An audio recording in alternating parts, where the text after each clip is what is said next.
आज हम सभी वैज्ञानिक पद्धति एवं चर के बारे में अध्ययन करेंगे।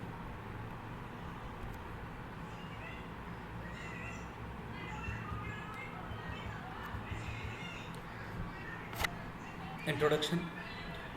एक विज्ञान के रूप में समाजशास्त्र के विकास ने समाजशास्त्रियों की क्रियाविधि को पर्याप्त रूप से प्रभावित किया है तथा इस आवश्यकता पर अधिकाधिक बल दिया है कि समाजशास्त्रियों को विषय के अध्ययन, अनुसंधान, निरूपण में प्रयुक्त पद्धतियों की मूलभूत जानकारी होनी चाहिए। विज्ञान मात्र व्यवस्थित ज्ञान का सही संचयन ही नहीं है। जब विज्ञान के पद को अध्ययन के किसी विशिष्ट क्षेत्र में प्रयुक्त किया जाता है तो इसका यह तात्पर्य होता है कि उस क्षेत्र का कुछ निश्चित सिद्धांतों के आधार पर अध्ययन किया गया है अथवा वैज्ञानिक पद्धति के द्वारा प्राप्त किया गया होता है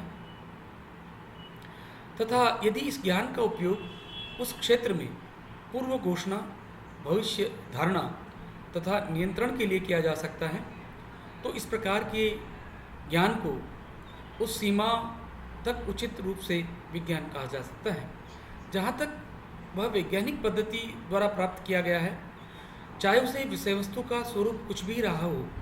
इस प्रकार एक विज्ञान का मूलभूत स्वरूप उसके द्वारा आनुभविक अध्ययनों में प्रयुक्त किए गए उपागमन के स्वरूप में निहित होता है। अनुभविक क्षेत्र अर्थात वह विश्व जो मानवीय अनुभव की परिधि में है।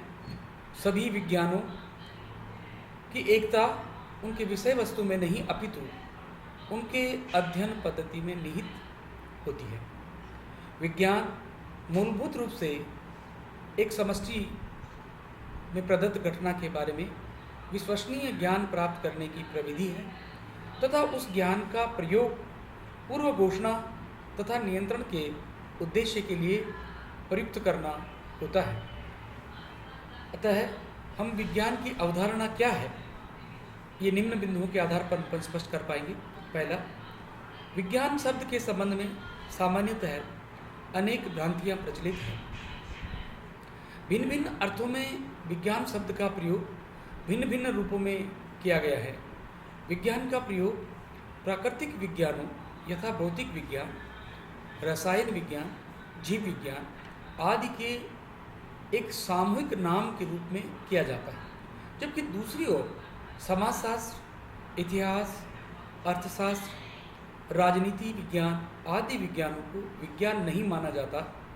कभी कभी विज्ञान को इंजीनियरिंग और तकनीकी शास्त्र का पर्यायवाची मान लिया जाता है। स्वचालित यंत्रों का आविष्कार, यानों का निर्माण, बांधों की रचना इत्यादि क्रियाओं को विज्ञान समझा जाता है।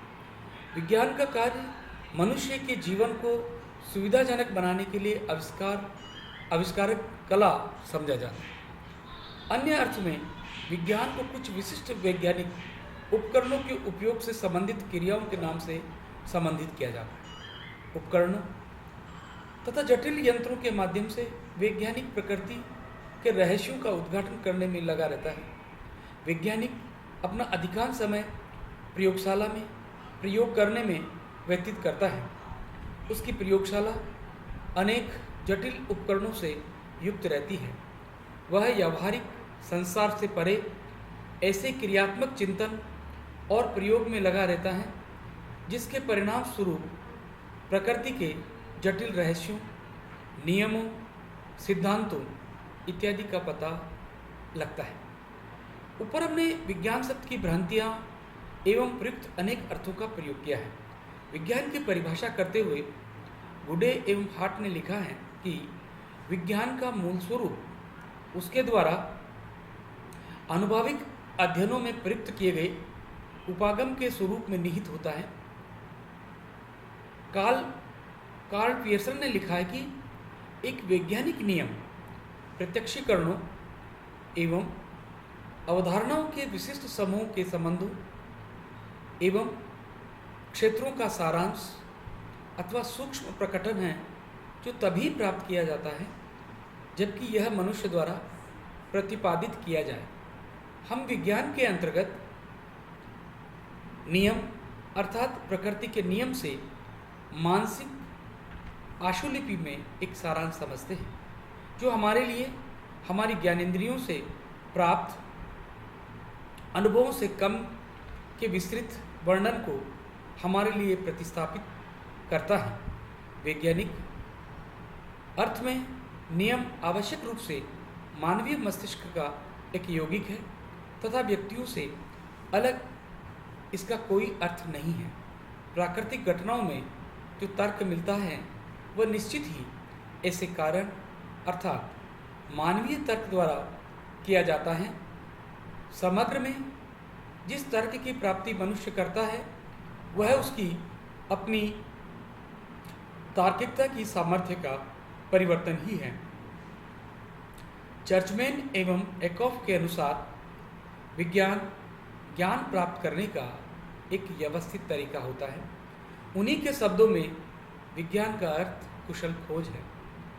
वाइट के शब्दों में साइंस इज साइंसिंग अर्थात विज्ञान का अर्थ वैज्ञानिकता है। इन परिभाषाओं से ये बात तो स्पष्ट है कि विज्ञान कोई विषय वस्तु नहीं बल्कि अध्ययन की पद्धति है। जोबर्ग एवं नेट ने विज्ञान के मूलभूत आधारों की चर्चा करते हुए कहा है कि वैज्ञानिक अध्ययन में हमें निम्नलिखित बातें स्वीकार करनी पड़ेगी। पहला, घटनाओं की निरंतरता एवं निश्चित क्रम पर निर्भर करती है। विज्ञान का उद्देश्य अज्ञानता का निराकरण है, अतः वह बल प्रदायक या श्रेष्ठ है। वैज्ञानिक एवं बाह्य सत्ता के मध्य अवलोकन के माध्यम से सांचरिक संबंध बनते हैं, अतः अवलोकन विज्ञान की महत्वपूर्ण पद्धति है।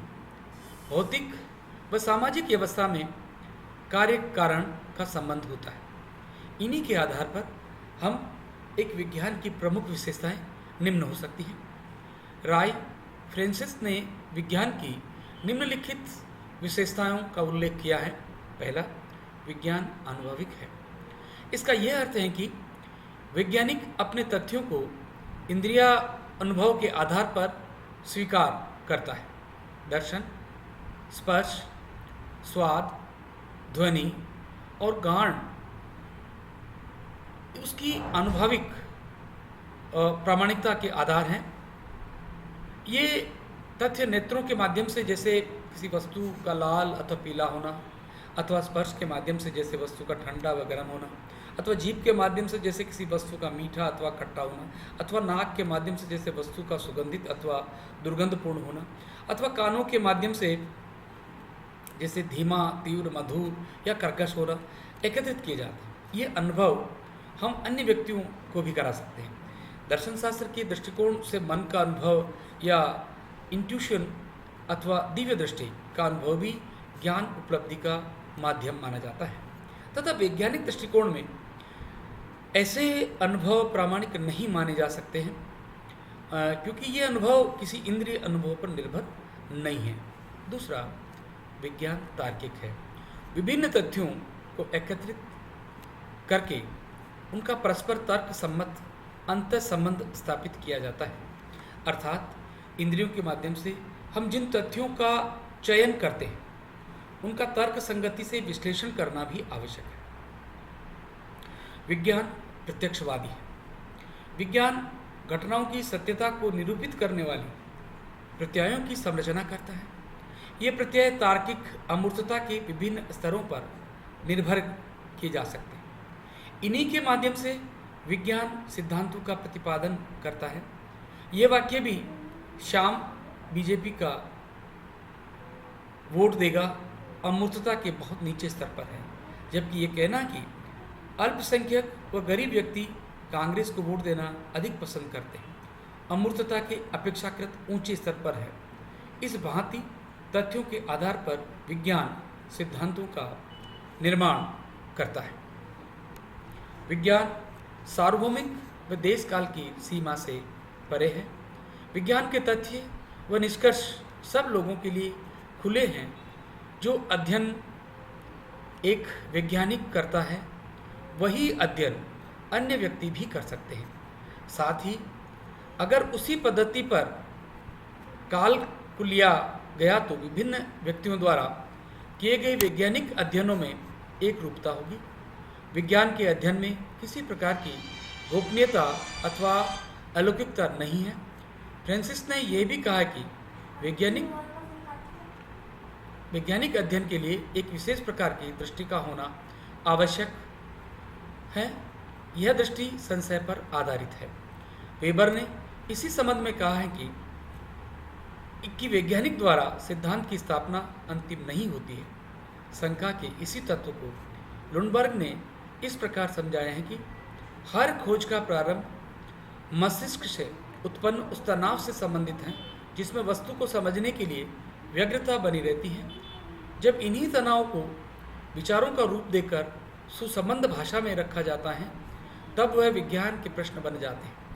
उस प्रश्न को कामचलाऊ उत्तरों को उपकल्पना माना गया है। यह उपकल्पनाएं अवलोकन की पुनरावृत्ति के माध्यम से जब सही मान ली जाती हैं तो यह सिद्धांत का रूप धारण करती है। विज्ञान का संबंध कार्यकारी है।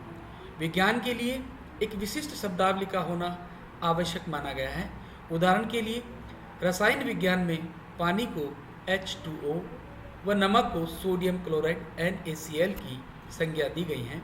इस प्रकार नवीन संज्ञाओं के उपयोग से वैज्ञानिक उस वस्तु को अपने परिप्रेक्ष्य में देख सकता है। साथ ही विज्ञान की अन्य प्रमुख विशेषताएं संशयवाद। विज्ञान की प्रथम विशेषता संदेह उत्पन्न होना है। प्रकृति में तथ्य या घटनाएं एक दूसरे से पृथक घटित नहीं होकर निश्चित व्यवस्था और क्रम के अनुसार घटित होती है, अर्थात वे कुछ नियमों द्वारा संचालित होती हैं। वे वैज्ञानिक नई नई नियमों का पता लगाने का प्रयास करता है, जैसे दिन के पश्चात रात्रि का होना, ऋतुओं में बरसात के पश्चात सर्दी का आना और सर्दी के पश्चात गर्मी का आना। प्रामाणिकता। विज्ञान का एक अन्य प्रमुख लक्षण यह है कि विज्ञान को प्रमाणों की आवश्यकता पड़ती है और इन्हीं प्रमाणों के आधार पर विज्ञान निष्कर्ष निकालता है। इस प्रकार विज्ञान प्रमाणों के आधार पर न केवल नवीन सिद्धांत की रचना करता है वरन वह पुराने सिद्धांतों को संशोधित भी करता है एवं कई बार उन्हें अस्वीकृत भी कर देता है कि वर्तमान परिप्रेक्ष्य में उन सिद्धांतों की उपयोगिता या वो सत्यता की कसौटी पर खरे उतर रहे हैं या नहीं। यदि नहीं उतरते हैं तो उन्हें अस्वीकृत भी कर दिया जाता है और नए सिद्धांतों का निर्माण भी होता रहता है। परिशुद्धता। विज्ञान की एक अन्य विशेषता परिशुद्धता है। विभिन्न व्यक्तियों के सामान्य ज्ञान विभिन्न हो सकते हैं, परंतु विज्ञान के लिए आवश्यक है कि जो कुछ भी तथ्य एक जानकारियाँ यानी ज्ञान एवं वह एकत्रित करे वह पूरी तरह से शुद्ध हो, चाहे वह किसी ज्ञान के लिए सत्य हो या किसी के लिए असत्य हो। अमूर्तता। विज्ञान की एक अन्य विशेषता अमूर्तता है। विज्ञान घटनाओं की सूची अथवा विवरण मात्र नहीं है, बल्कि वह अमूर्तता की उच्च धरातल पर उनकी व्याख्या करता है